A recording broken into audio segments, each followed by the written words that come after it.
नमस्कार। आज मैं फिर आपके सामने अपराध की एक और घटना लेकर आया हूं। अपराध की आज की घटना भी ब्लाइंड मर्डर्स के सीरीज की अगली कड़ी है। आज का राज्य है महाराष्ट्र और जगह है उस्मानाबाद। 21 दिसंबर 2015 को उस्मानाबाद में एक गांव है बघोली, जगह है कह लें, गांव है कह लें। इस गांव में कई कुएं हैं।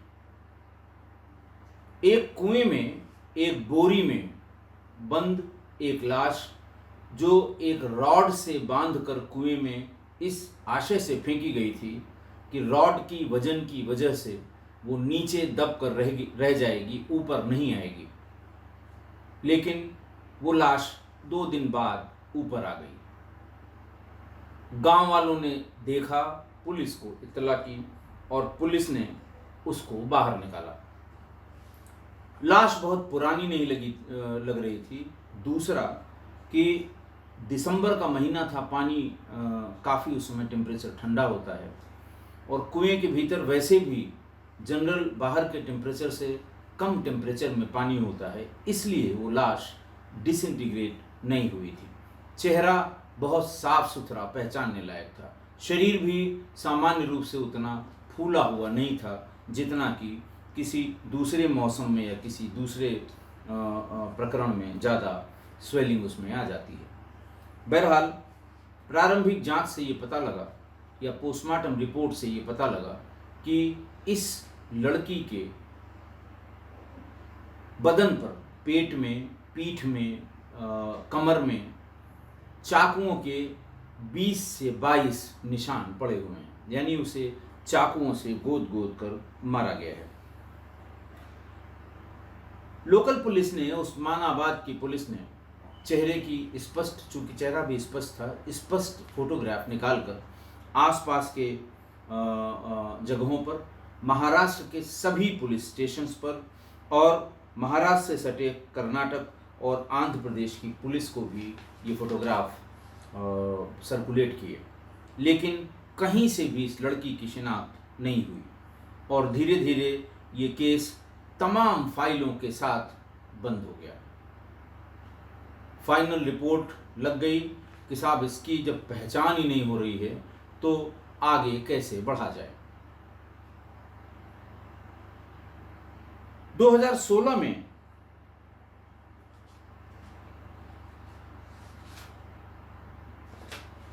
2013 बैच के आईपीएस अधिकारी राज तिलक रोशन, वो 2016 में जब एडिशनल एसपी थे तो उस्मानाबाद उनकी पोस्टिंग हुई। उन्होंने मई के महीने में जिले के तमाम अनसॉल्व्ड मर्डर केसेस को रिव्यू करना शुरू किया कि आखिरकार क्या वजह है कि इस तरह के ब्लाइंड मर्डर्स को क्यों नहीं अब तक खोला गया, क्यों नहीं इसका अनावरण हुआ, क्यों नहीं ये केस सॉल्व हुआ। उन्होंने जो अधिकारी इसकी जांच से जुड़े थे उनसे बात की, जो आईओ इससे जुड़े थे उनको बुला के उनसे बात की, जो फोटोग्राफ, वीडियोग्राफ और जो चीज़ें मौके से बरामद हुई थी एक एक करके उनको देखना शुरू किया। जब उन्होंने फोटोग्राफ देखा तो फोटोग्राफ से ये महिला या ये लड़की किसी भले घर की लग रही थी, अच्छे परिवार से जुड़ी हुई लग रही थी। और फिर उसका पूरा पंचायतनामा भी पढ़ा, साथ ही लाश पर बरामद कपड़ों की बारीकी से जांच शुरू की। बारीकी से जांच करते करते उन्होंने जब बहुत, जिसको कहते हैं ना कि अच्छे से जो भी कपड़े मिले थे उनको देखा, तो उन्हें लड़की की कुर्ती के पीछे एक टैग मिला। टैग में लिखा था jaipurkurti.com। राज तिलक रोशन के चेहरे पर थोड़ी सी जिसे कहते हैं कि मुस्कुराहट आई या खुशी आई कि चलो कोई चीज़ तो मिली, क्योंकि इस केस को देखने वाले पुराने किसी अधिकारी ने न तो केस डायरी में और न ही बातचीत में इस टैग का जिक्र किया था। यहीं से उन्होंने इस केस को आगे बढ़ाने का फैसला किया। उन्होंने कई ई कॉमर्स साइट्स पर जब सर्च किया तो उन्हें जयपुरकुर्ती.com की उसी कलर की, उसी साइज की बहुत कुर्तियां दिखाई पड़ने लगी।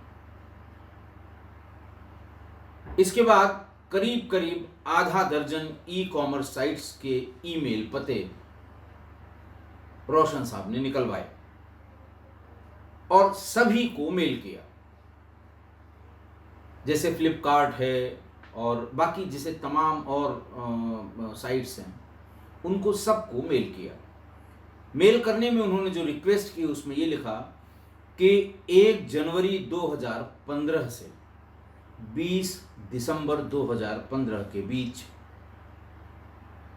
आपके इस ई कॉमर्स साइट पर यानी जयपुरकुर्ती.com से कुल कितनी कुर्तियों की खरीद हुई है, उनकी पूरी डिटेल और खास तौर से खरीदने वाले कौन हैं और उन्होंने किन नंबरों से इन ऑनलाइन शॉपिंग के लिए बुकिंग की थी। ये भी बताने को कहा गया कि किस किस कस्टमर को जयपुर कुर्ती की 1 डे डिलीवरी हुई है, यानी सेम डे डिलीवरी हुई है। सारे ई कॉमर्स साइट्स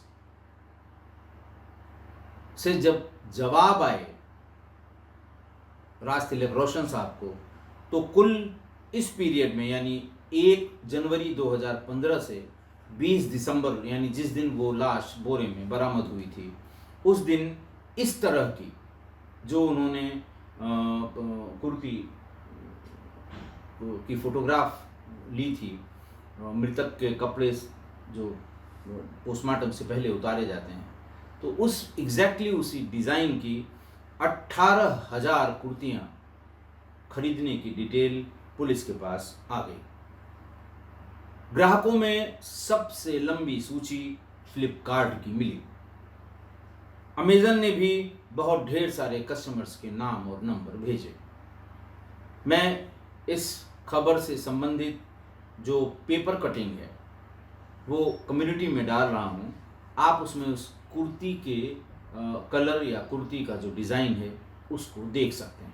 बड़ा पॉपुलर टाइप का डिज़ाइन है, लेकिन वो तमाम ई कॉमर्स साइट से उसी जयपुरकुर्ती.com से ही भेजा गया था।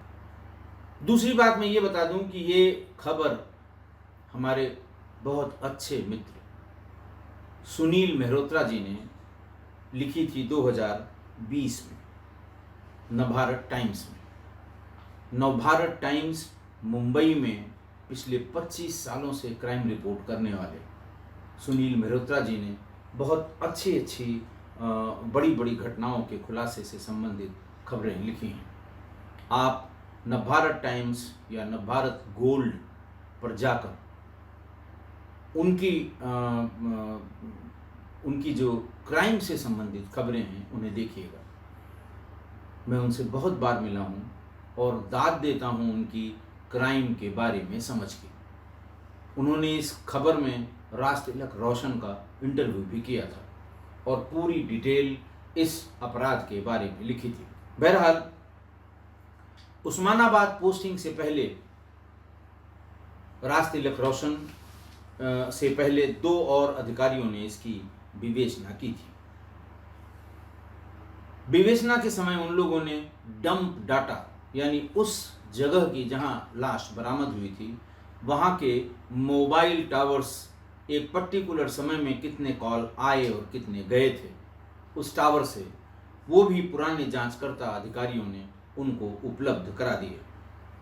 ई कॉमर्स कंपनियों से जयपुर कुर्तियां खरीदने वाले 18,000 से ज़्यादा जिन कस्टमर्स के नंबर आए, फिर हर एक नंबर का लोकेशन निकाला गया। मतलब आप समझें कि 18,000 कस्टमर्स हो सकता है किसी ने या जो दुकान वाले हैं उन्होंने, एक कस्टमर ने 20 खरीदे हों, तो कम से कम 15,000 नंबर तो होंगे। और 21 दिसंबर 2015 या उससे पहले उस बघोली गांव में लोकेशन होने वाले नंबर्स को तलाशने के लिए सारे नंबर्स की, यानी लगभग 15-16 हज़ार नंबर्स की CDR निकालकर सॉफ्टवेयर में डाल के ये तलाशा गया कि बघौली में घटना से पहले या घटना के बाद कोई नंबर ऐसे हैं जो लगातार वहाँ बने हुए हैं। जांच की उसी प्रक्रिया में एक नंबर शक के घेरे में आया, जिसने अक्टूबर 2015 में फ्लिपकार्ट से जयपुर कुर्ती की ऑनलाइन शॉपिंग की थी। राज तिलक रोशन साहब ने उस पर कंसंट्रेट करने का फैसला किया और उस नंबर की लोकेशन 19-20 दिसंबर 2015 को भी बघोली गांव में ही थी। पर यह नंबर नागपुर के प्राइवेट कंपनी के HR डिपार्टमेंट के नाम चढ़ा हुआ था, अंकित था, आवंटित था। आप जानते हैं कई कंपनियां अपने यहाँ से ही अपने एजेंट्स को अपना सिम कार्ड और मोबाइल नंबर देती हैं ताकि उनको ट्रैक किया जा सके। सिस्टम जनरेटेड मैसेज भी देने के लिए अपनी कंपनियां, जो इस तरह की कंपनियां हैं, HR वाले उनको नंबर और मोबाइल देते हैं। नागपुर की इस कंपनी का ये नंबर ये पूरी तरह से सस्पेक्टेड है ऐसा समझ में नहीं आ रहा था। केवल एक ही विकल्प आया कि नागपुर जाकर उस कंपनी से सीधे ये पूछा जाए कि ये नंबर आपने अपने किस एजेंट को या अपने किस अधिकारी को आवंटित किया है, ताकि उससे बात की जा सके।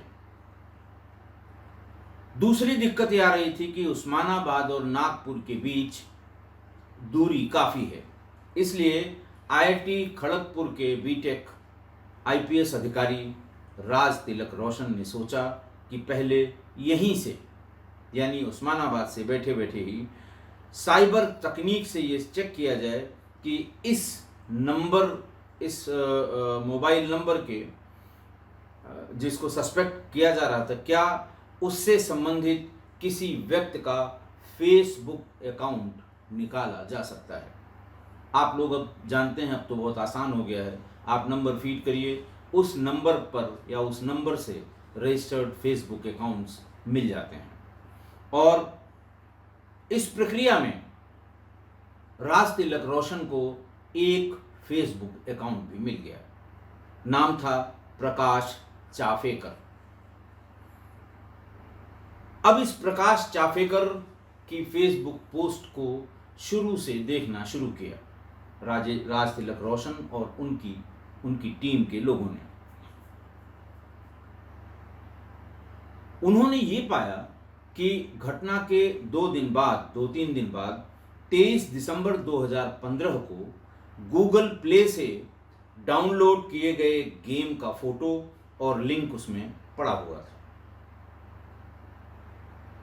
चूंकि उनकी किसी पुरानी पोस्ट में गूगल प्ले से सीधे डाउनलोड करके कोई लिंक नहीं पड़ा था, यानी वो व्यक्ति गूगल प्ले से डाउनलोड करके किसी गेम का लिंक डालने का आदी नहीं था, इसलिए उस पर ज़्यादा निगाह गई। जब वो लिंक खोला गया तो लिंक के नीचे 2 शब्द लिखे हुए थे, डेड टारगेट। लिंक के नीचे कुछ कमेंट्स भी थे कि तुम क्यों ऐसा लिख रहे हो, पर उसने कोई जवाब नहीं दिया। उसके फ्रेंड्स इस डेड टारगेट की कहानी समझ नहीं पाए, पर रोशन साहब ने इस पोस्ट से पूरी तरह से वो कंफर्म हो गए कि सस्पेक्ट हमारा यही है। डेड टारगेट वो भी जिस दिन बॉडी मिली है उसके 3 दिन बाद, वो भी फेसबुक पर सीधे गूगल प्ले से डाउनलोड करके गेम का लिंक, और गेम के लिंक के नीचे ये कमेंट कि डेड टारगेट। ऐसे में प्रकाश चाफेकर के मोबाइल का पूरा सीडीआर यानी डेटा निकालने का फैसला किया गया। उसी में 2 नंबर और शक के घेरे में आ गए, जिनसे बराबर बातचीत प्रकाश चाफेकर की होती रही। इसमें 1 नंबर प्रकाश चाफेकर के साथ वारदात वाले दिन बघोली गांव में ही था, जबकि दूसरे नंबर का लोकेशन उस दिन यानी 19-20 दिसंबर को पुणे में था। पर ये 2 नंबर बंद हो गए थे, सिर्फ प्रकाश चाफेकर का नंबर चल रहा था। प्रकाश चाफेकर का नंबर सिर्फ इसलिए चल रहा था कि ये कंपनी का दिया हुआ मोबाइल नंबर था या कंपनी का दिया हुआ सिम था। वो इसको न तो नष्ट कर सकता था, न इसको बंद कर सकता था। कंपनी के लोगों को तुरंत शक होता, इसलिए उसने मजबूरी में इसे खोले रखा। बाकी दोनों नंबर बंद हो गए। पुलिस को समझने में देर नहीं लगी कि ये 2 नंबर क्यों बंद हो गए। अब राज तिलक रोशन साहब बिल्कुल कंफर्म हो गए कि हो न हो ये तीनों ही नंबर इसी घटना से संबंधित हैं। ऐसे में राज तिलक रोशन साहब ने, जब उनको लग गया कि कुछ न कुछ इन्हीं नंबरों से है, तो उन्होंने उस लड़की की फोटो को सर्च करने के लिए प्रकाश चाफेकर के फेसबुक अकाउंट से उसके सारे फ्रेंड्स की फ़ोटो और डिटेल निकालनी शुरू कर दी कि शायद इस शक्ल वाली या इस शक्ल के साथ कोई नाम या कोई डिटेल इसके फेसबुक कॉन्टैक्ट्स में मिल जाए। लेकिन कोई फ़ोटो या कोई इस तरह की जानकारी उसके फेसबुक अकाउंट से नहीं हो पाई। जब उससे कुछ नहीं पता लगा तो प्रकाश चाफेकर ने ये फैसला किया कि हम इसकी जहाँ वर्तमान लोकेशन होगी वहाँ जाएंगे। वर्तमान लोकेशन प्रकाश चाफेकर की पुणे मिली। रोशन खुद पुणे के लिए निकले और फिर वहाँ पहुंचकर कुछ काम के बहाने उन्होंने प्रकाश चाफेकर को फ़ोन कराया किसी दूसरे आदमी से। जैसे ही प्रकाश चाफेकर फ़ोन करने वाले की बताई जगह पर पहुंचा, रोशन साहब ने उस आदमी को वहीं दबोच लिया, अपनी गिरफ्त में कर लिया। गाड़ी में बिठाया। जब देखा कोई भीड़ भाड़ नहीं फॉलो कर रही है या कोई विरोध करने नहीं आ रहा है, उन्होंने फौरन अपनी डायरी में से वो फोटो निकाली जो मृत अज्ञात महिला की थी। फोटो दिखाकर प्रकाश चाफेकर से पूछा कि ये कौन है। प्रकाश चाफेकर ने फोटो देखते ही अपना ड्रामा शुरू किया। उसने कहा, अरे ये तो कांचन है, क्या हुआ इसको। जवाब में रोशन समझ गए कि जब ये पहचान रहा है तो अब कहानी बिल्कुल इसी के गले के नीचे है। उसे पुलिस स्टेशन लाया गया और जब इतना ड्रामा रोशन साहब ने देख लिया तो आप समझ सकते हैं उनके दिमाग में क्या आया होगा कि ये कैसे पूरी बात बताएगा, किस तरह से पूरी बात बताएगा। फिर पुलिस ने उसी तरह से उससे बात की, सवाल पूछने लगे और पूछताछ करने लगे, वही वाली पूछताछ, समझ गए होंगे आप। उसके बाद वो फूट फूट कर रोने लगा, सिसकियां बंध गईं और तरतीबवार उसने सारी बातें बताईं। उसने पुलिस को पहले अपना घर दिखाया जिसमें उसकी पत्नी प्रतिभा और उसके 2 बच्चे साथ में रहते थे। पुलिस ने कांचन का पता पूछा तो उसने कांचन का भी पता बताया और बताया कि पहले वो पुणे में और बाद में नागपुर में उसके साथ लिव इन रिलेशन में रहता था।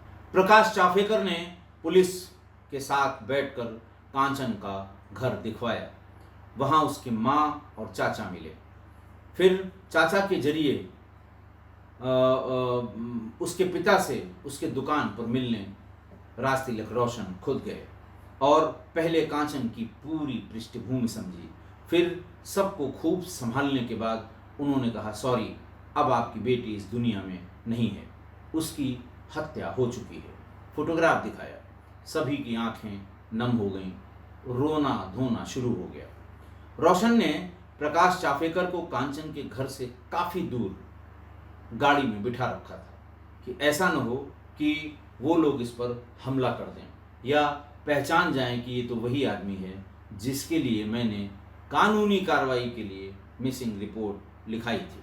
प्रकाश चाफेकर को यहाँ से उसके खुद के घर ले जाया गया। उसी वक्त चूंकि उसने सब डिटेल बता दी थी तो प्रकाश चाफेकर के साले दत्ता लोहार को उस्मानाबाद से ही गिरफ्तार करा के उसी जगह लाया गया जहां वो रखा गया था। जब सभी से पूछताछ हो गई, दत्ता लोहार यानी प्रकाश चाफेकर का साला और उसकी पत्नी प्रतिभा, प्रकाश की पत्नी प्रतिभा, तो ये पता लगा कि प्रकाश चाफेकर एक पढ़े लिखे और संपन्न परिवार से ताल्लुक़ रखता है। उसके पिता आर्मी में अधिकारी रहे हैं।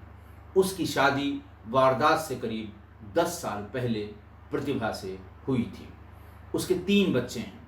वो पुणे की एक प्राइवेट कंपनी में बहुत ऊंचे पद पर बड़ी तनख्वाह के साथ काम करता था। उसी कंपनी में कांचन भी काम करती थी।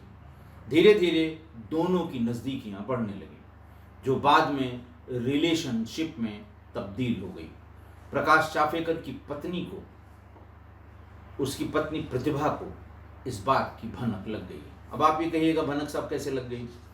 देखिए, जब इस तरह के रिलेशन किसी भी ऑर्गेनाइजेशन में, किसी भी इंस्टीट्यूट में, चाहे वो एजुकेशनल इंस्टीट्यूट क्यों ना हो, अगर इस तरह के संबंध किन्हीं 2 लोगों के बीच लुका छिपी वाले होते हैं तो कोई न कोई साथ का आदमी है जो परसू भी करता है, जलता भी है, जलन भी रखता है और खेल बिगाड़ने की ताक में रहता है। उन्हीं में से किसी ने पत्नी प्रतिभा को कान में फूंक दिया कि आप तो रोज सुबह ऑफिस के लिए तैयार होकर भेजती हैं और शाम को उनको खाना खिलाती हैं। वहाँ क्या चल रहा है आपको नहीं पता।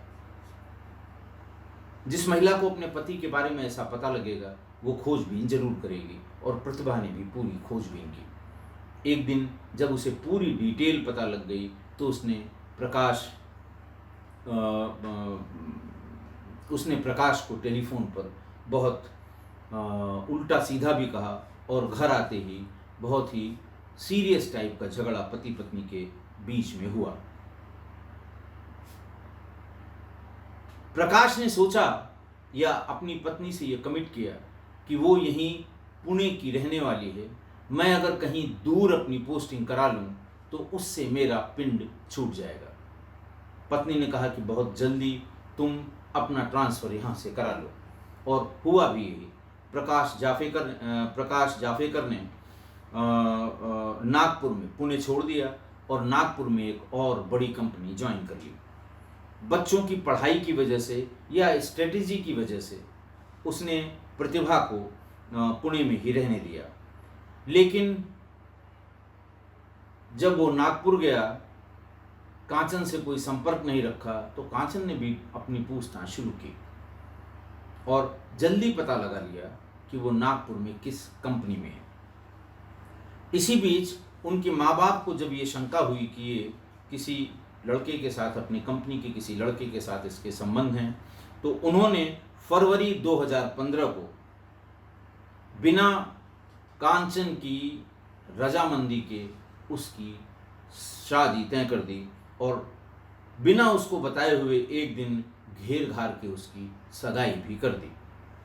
कांचन को ये सगाई या ये शादी की बात कतई बर्दाश्त नहीं हुई और वो अपनी फिक्स शादी की तारीख मई 2016 के एक दिन पहले उसने पुणे का अपना मकान छोड़ दिया और प्रकाश के पास नागपुर पहुंच गई। पुणे छोड़ते वक्त उसने अपना मोबाइल परमानेंटली डीएक्टिवेट कर दिया। प्रकाश ने उसे नागपुर से वापस पुणे जाने के लिए बहुत समझाया, लेकिन वो नहीं मानी। एक बार उसने खुदकुशी की भी कोशिश की। प्रकाश चाफेकर ने उसे खुद ले जाकर अस्पताल में भर्ती कराया और उसकी देखभाल करने लगा। फिर मजबूरन उसे अपने उस घर में जहां वो रहता था कांचन को रखना पड़ा। मकान मालिक को उसे अपनी पत्नी इंट्रोड्यूस करके बताया और यही इंट्रोडक्शन उसने अपने साथी कर्मचारियों को अपनी कंपनी में भी बताया। लेकिन जैसा मैंने कहा कि जैसे ही कंपनी में या मकान मालिक को ये सब बातें बताई गईं, तो कुछ लोग जो तलाश में रहते हैं, ताक में रहते हैं, ताका झांकी करते हैं, कानाफूसी उन्होंने शुरू कर दी। और फिर ये बात प्रतिभा को कम्युनिकेट कर दी गई कि हाँ, नागपुर में उनकी पत्नी उनके साथ रहती है और वो ऑफिस वाले जानते हैं। सबको उन्होंने कहीं ले जाकर डिनर भी कराया है। ये बात प्रतिभा को बहुत नागवार गुजरी। उसने फिर टेलीफोन करके फिर प्रकाश जावड़ेकर से बहुत झगड़ा किया। उसी के बाद पत्नी ने कहा कि आप डिसाइड कर लीजिए, आपको 7 दिन का समय है कि आप मेरे साथ रहेंगे या कांचन के साथ रहेंगे। जब टाइम की लिमिट हो गई, सब बातें पता लग गई, प्रकाश जावड़ेकर के पास कोई और चारा नहीं था। उसने अपने बच्चों की कसम खाते हुए पत्नी को ये विश्वास दिलाया कि हम इसी 1 हफ्ते में इसको अपने रास्ते से हटा देंगे, हम इसका कत्ल कर देंगे। तब जाकर उसकी पत्नी प्रतिभा ने कहा कि जब कत्ल कर देना तब मुझसे फ़ोन से बात करना, वरना मुझसे फ़ोन से भी बात करने की ज़रूरत नहीं है। 19 दिसंबर 2015 को शनिवार का दिन था। प्रकाश जावड़ेकर की छुट्टी थी। उसने कांचन से कहा कि चलो आज लॉन्ग ड्राइव पर चलते हैं। उस दिन सुबह सुबह उसने अपनी वॉल्क्सवैगन वेंटो कार से नागपुर से कांचन के साथ निकला। घर से निकलने से पहले उसने पत्नी प्रतिभा को पुणे फ़ोन किया और कहा कि मैंने चाकू खरीद लिया है, और ये भी कहा कि तुम अपने भाई दत्ता से कहो कि वो उस्मानाबाद मुझसे आकर मिले और इसमें मेरी मदद करे। पत्नी ने यानी प्रतिभा ने भाई दत्ता को फ़ोन किया कि वो ये ऐसा काम करने जा रहे हैं, जाओ और उनकी मदद करो। उसके बाद उसने फ़ोन पर अपने भाई के लिए कुछ SMS भी छोड़े। दत्ता ने बहन की फ़ोन कॉल के बाद एक बड़ा सा बोरा ले लिया बाजार से और उसे अपने घर के पास एक ऑटो के नीचे ये रख दिया। कुछ घंटे बाद जब गाड़ी उस्मानाबाद पहुंची तो प्रकाश ने कांचन से कहा कि गाड़ी में कुछ प्रॉब्लम लग रही है। ड्राइविंग सीट पर बैठा आदमी कभी भी गाड़ी की प्रॉब्लम बता सकता है। क्लच को धीरे से छोड़े, तेजी से दबाए, ब्रेक लगाए, उसको स्टीयरिंग को आसपास घुमाए। बगल में बैठा हुआ कोई भी व्यक्ति हो, उसे लगेगा। उसने पूछा क्या बात है? बोले कुछ प्रॉब्लम हो गई है, मैं ज़रा किसी मैकेनिक को फ़ोन करके बुलवा के इसे ठीक करा के तब आगे चलूँगा। बाहर निकलकर उसने फ़ौरन अपने साले को फ़ोन किया कि उसके घर के पास ही जगह बताई कि मैं तुम्हारे घर के पास ही हूँ, तुम तुरंत मुझसे आकर मिलो। साले ने ऑटो के नीचे रखा हुआ वो बोरा लिया, गाड़ी में रखा और ये कहा कि यहाँ ट्रैफिक बहुत ज़्यादा है घर के पास, और कहीं आगे ले चलिए, फुर्सत में इसको चेक करते हैं। इसके बाद साला दत्ता लोहार कार के पीछे बैठ गया। कुछ ही मिनट बाद जैसे ही एक ऐसी जगह दिखाई पड़ी जहाँ दूर दूर तक कोई दिख नहीं रहा था, प्रकाश ने गाड़ी रोक दी। गाड़ी रोकते ही उसने कांचन को पकड़ा और प्रकाश ने चाकू निकाल लिया। एक के बाद एक कांचन के गले और बाद में पेट और पीठ पर 20 चाकू के वार प्रकाश जावड़ेकर ने किए। और गाड़ी में बैठे बैठे ही साले दत्ता लोहार द्वारा लाया गया वो बोरा, उसमें उसको भर के बोरे को बांध दिया। और फिर वहाँ से उन्होंने कहा कोई सुनसान जगह देखकर, कोई तालाब या कोई कुआं देखकर उसमें इसको डाल दिया जाए। वो जैसे ही बाघोली गांव के आगे निकले तो गांव के बाहर उन्हें कुएं दिखाई पड़े। धुंधल का हो चला था, थोड़ी देर हल्का सा हल्की सी रात। वैसे ये बताते हैं कि उस समय कोहरा बहुत घना पड़ रहा था, इसलिए वो उन्होंने देखा कोई नहीं देख पाएगा, चुपचाप बोरे को निकाला।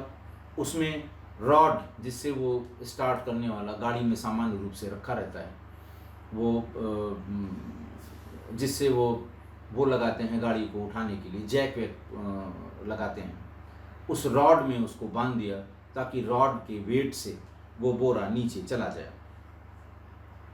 फिर वहाँ से थोड़ी दूर आगे गए और वहाँ एक छोटा सा तालाब था। वहाँ दोनों आरोपियों ने, बहनोई और साले ने मिलकर, दत्ता लोहार और प्रकाश जाफेकर ने मिलकर अच्छी तरह से कार को धोया, रास्ते में चाकू वगैरह फेंक दिया और दत्ता को बीच रास्ते में उसके उस्मानाबाद के उसके घर के पास छोड़कर नागपुर चला आया। उसके बाद उसने पत्नी को फ़ोन किया कि मैंने तुमसे वादा किया था, मैंने काम कर दिया।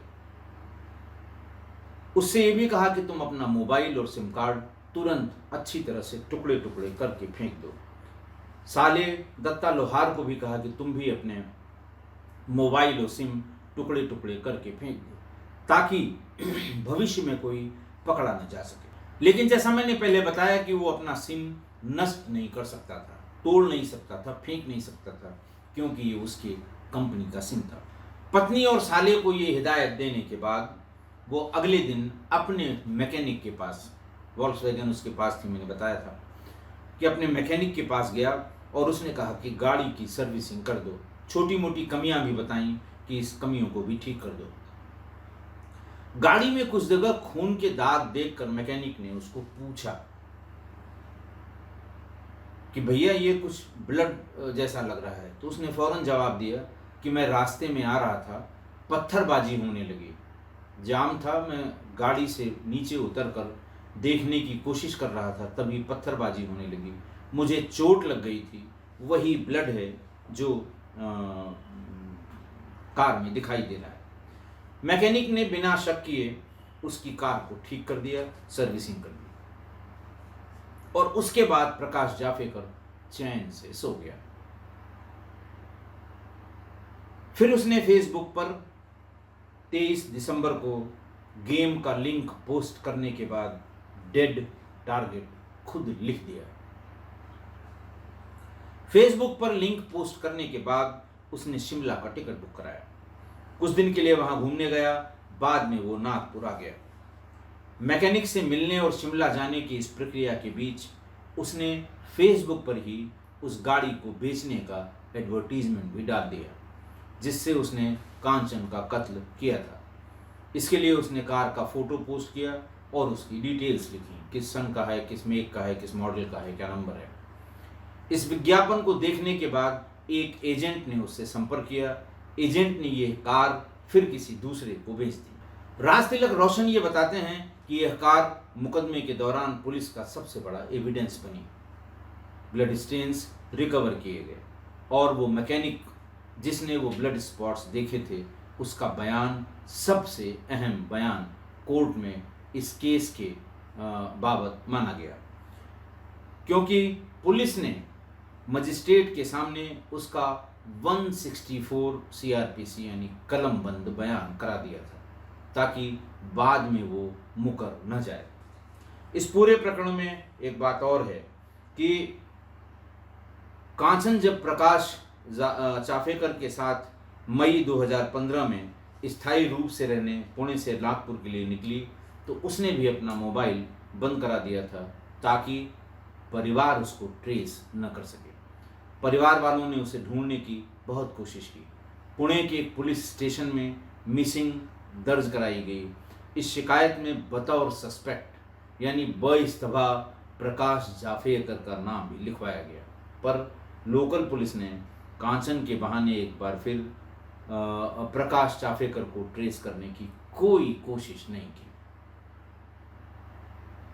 कांचन के पिता ने वो मिसिंग लिखवाई थी। पुलिस को चाहिए था कि ये देखते, लेकिन पुलिस तो ऐसे लोगों के बारे में, भाई बालिग थी, चली गई, कहीं किसी के साथ रह रही होगी, आप क्यों इतना परेशान हो, चली आएगी, इस तरह का जवाब दे के उसको ख़त्म कर देती है, एक कदम भी आगे नहीं बढ़ाती है।